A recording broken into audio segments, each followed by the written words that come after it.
GX9 news. చిన్ననాటి స్నేహితులు వెల్ఫ్ gourd స్వచ్ఛంద సంస్థ ఎన్నో పేద బ్రతుకులకు వెలుగులు నింపుతున్న హెల్ప్ ఆఫ్ గాడ్ పరిచర్య ఈరోజు గోకవరంలో వృద్ధులైన తల్లిదండ్రులకు 150 మందికి గోకవరం తానా సెంటర్లో ఉన్న ప్రభుత్వ పాఠశాలలో దుప్పట్లు పంపిణీ చేయడం జరిగింది. ఉండకూడదు, మన చెయ్యి ఎప్పుడు పైన ఉండాలి.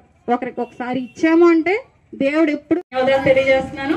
అలాగే ఈ అవకాశం ఇచ్చినటువంటి మీ అందరికి కూడా ఒకవేళ ఎవరైనా నా మాటల ద్వారా ఏమైనా మీకు బాధ అనిపించినా లేకపోతే తప్పుగా